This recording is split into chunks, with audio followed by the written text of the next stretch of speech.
kulanti wanaagsan markale qiyaarta nala socotay dalkeenba meel kasta oo dunida ka joogtaan ku soo dhawaada taxliilinta wararka caalamka iyo faaqidaada diblomaasiyadda halka naga daawanaysaan waa channelka Cabdilcasiis Barrow waa 14 May sanadka 2026 qodobadan idin hayana waxa kamid ah dawladda Shiinaha ma waxay dhabarka ka toogatay wadanka Jamhuuriyadda Islaamiga ah ee Iran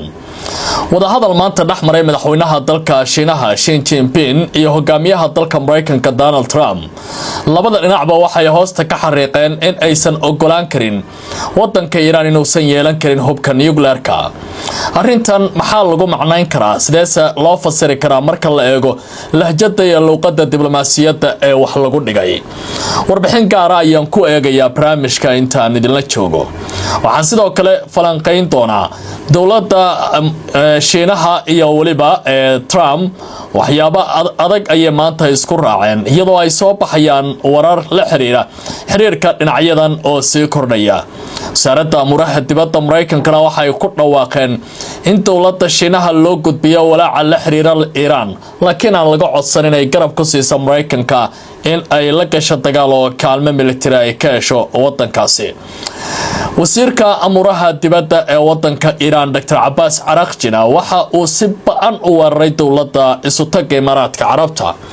waxa uu ku tilmaamay kuwa dhigooda uu hudur yahay marka la fiiriyo qaabka ay u dhaqmayaan waxba nooma aysan reeban buu yiri haddii aan Iran nahay xitaa waxay qayb ka ahaayeen dagaaladii iyo weerarkii la inagu soo qaaday shirka BRICS ayuu ka hadlay oo si gaar ah arrintan ugu faaqiday anna barnaamijka ayaan ku lafagurayaa khiyaarta ay nala socotay meel kasta oo dunida ka joogtaan ku soo dhawaada YouTube-ka oo ku soo biiro subscribe saara haddii aad dhinaca kalena nala joogto YouTube-ka kale ee Barrow Show ama aad ku cusubtahay waxaan idin leenahay mar kale isna subscribe saara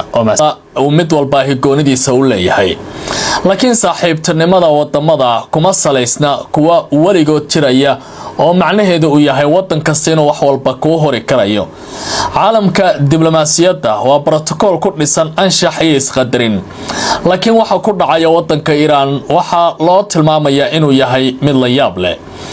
warbaahinta waaweyn ee dunida qaarkood waxa ay fasirayaan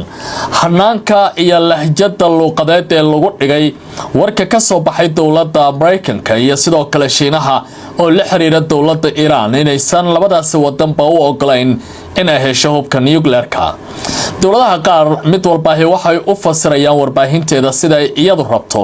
hase ahaatee dadka aqoon-yahanka waxay tilmaamayaan in marka la eego dhinacyadan xitaa sida wax u dhigeen aysan ahayn mid wax kasta loo dhameystiray dhinacyaduna ay eegayaan in mid walba Iran uu ka raadinayo dantiisa gaarka telefishinka Sky News Arabic ee laga leeyahay wadanka isutaga Imaaraadka Carabta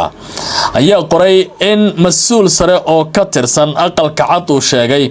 in kulanka dhaxmaray madaxweynaha dalka Mareykanka Donald Trump iyo dhigiisa Shiinaha maanta Xi Jinping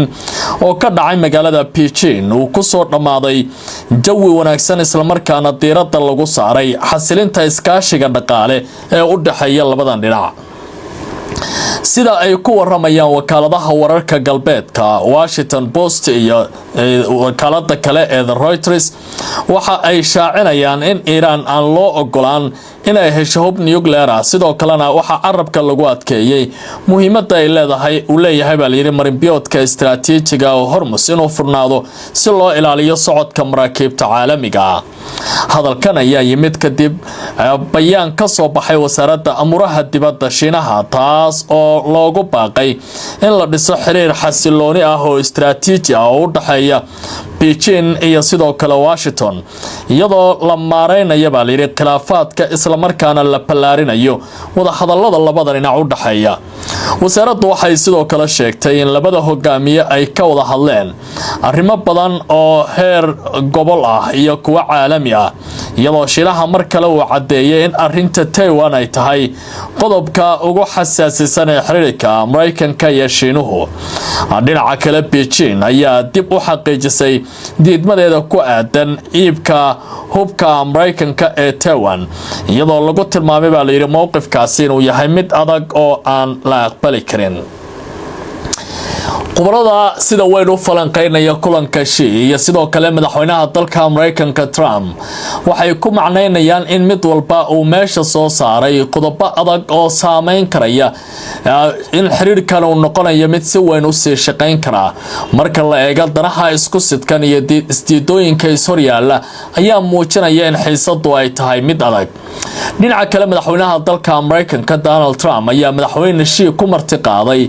in uu yimaado dalka Mareykanka halkaasi uu si ballaaran ugu soo dhaweyn doono oo gobonnimo leh sida uu hadalka u dhigay. ashir madaxeedka ka dhacay magaalada Beijing ee dhaxmaray madaxweynaha dalka Mareykanka Donald Trump iyo dhigiisa Shiinaha Xi Jinping ayaa diiradda lagu saaray arrimo istiraatiiji ah oo ugu muhiimsanaayeen xiisadda Iran, isku dheelitirka ganacsiga labada dal, tiknoolajiyadda iyo mustaqbalka marinbiyoodkaasi. qoraaga sida weyn wax u falanqeeya ee siyaasadda ee la yiraahdo Matt Magline ayaa sheegay in diiradda rasmiga ah ee shirkan ay tahay arrinta ganacsiga ee canshuuraha kastamada, maadaama madaxweynaha dalka Mareykanka uu si joogto ah uga cabanayo farqiga ganacsi ee u dhaxeeya Washington iyo Beijing. aqoonyahankan oo la hadlay telefishinka Sky ee dalka Isutaga Imaaraadku waxa uu xusay in Trump uu doonayo in Shiinaha uu kordhiyo waxyaabaha ka soo dejisto Mareykanka si loo yareeyo ama la isugu beeqaamiyo isu dheelitirka labada dhinac ee labadan quwadood u dhaxeeya. dhinaca kale falanqeeyaashu waxay tilmaameen in xiisadda Iran iyo marinbiyoodka Hormuz labada dhinacba mid walba uu ka watay ajenda gooni ah hase ahaatee loo dhigay sida dowladda Mareykanku ay iminka wax u doonaysay. dowladda Shiinaha markii ay banaanka keentay in arrinta Iran uu ahaa qodobka ugu weyn ee miiska wada xaajoodka saarnaa ee u dhaxeeya Mareykanka iyo dowladdaasi Shiinaha waxaa soo baxaya in qaar ka mid ah warbaahintu ay si weyn u falanqeeyeen taasi oo loo dhigay dowladda Mareykanka inay weydiisato kaalmo military dowladda Shiinaha ama ugu yaraan dabka ka baxaya gobolka bariga dhexe ay soo farageliso. arrintaasi markay warbaahintu bilaabeen oo ay si weyn u falanqeeyeen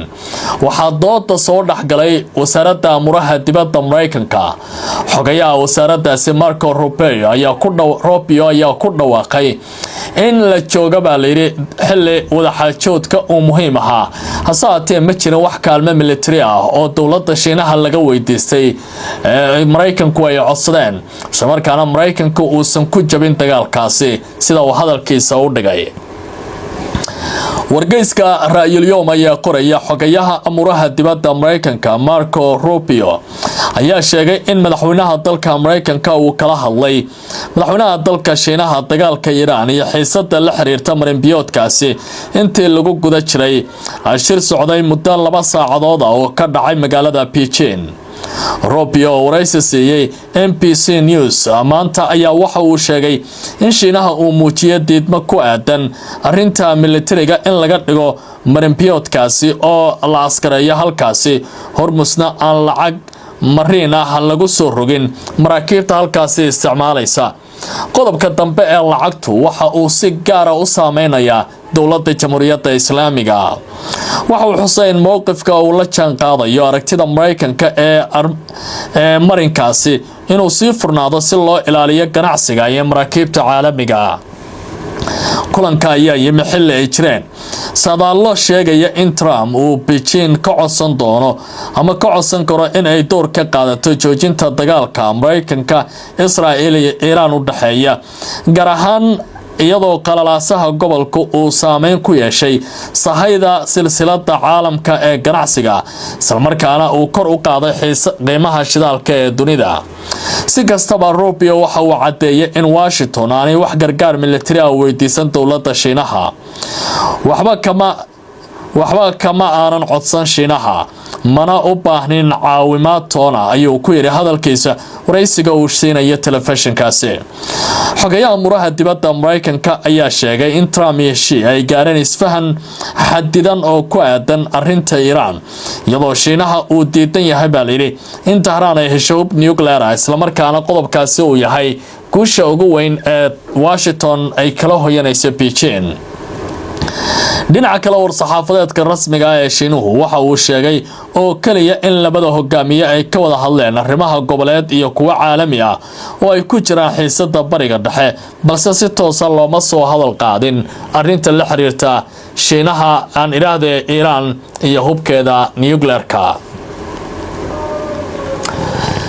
ugu dambeyntiina wasiirka amuraha dibadda ee wadanka Jamhuuriyadda Islaamiga ah ee Iran Abbas Araghchi ayaa ku dhawaaqay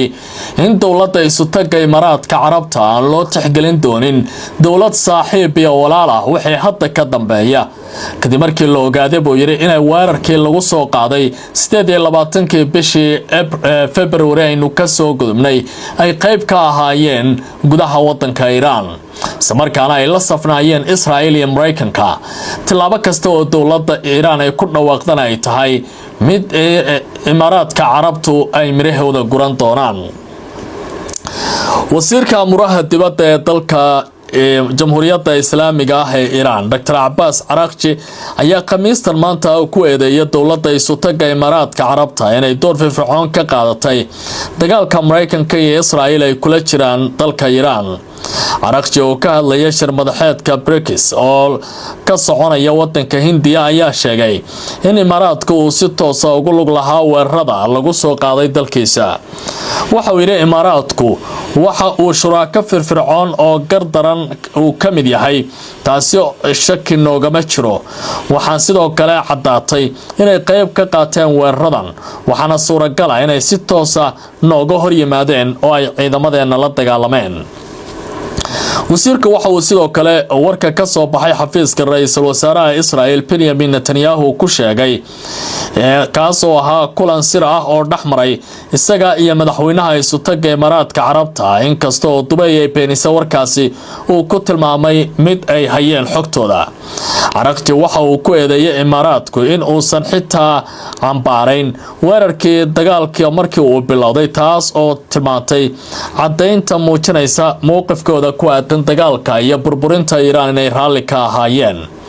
xiriirka Iran iyo isutaga Imaaraadka Carabta ayaa xumaaday tan iyo dhamaadkii bishii February kadib markii ay bilowdeen weerarada Mareykanka iyo Israel maadaama dowladda Iran ay si ba'an u qaraacday gudaha wadanka isutaga Imaaraadka. inkastoo xabad joojin la dhaqan geliyay bishii April haddana warbaahinta dowladda Iran ayaa wali isku dayaysa falanqeyn ku aadan Imaaraadka ku lug lahaanshiyaha dagaalka Iran. dhanka kale wada hadalka wadamada Khaliijka ayaa marar badan beeniyay eedeynta Iran iyagoo ku tilmaamay in ay tahay mid ay colaadda si weyn ugu sii horinayso. kula wanaagsan mar kale qiyaarta nala socota ay tabinta qaybtan intaan ayaan ku hakanayaa warbixinaduna waa noo sii socon doonaan si wada jira indhaha ugu haya channelka Barrow Show iyo kanaad hadda iga daawanaysaan Cabdulcasiis Barrow iyo barta Facebook oo digala socon kartaan soo dhawaada.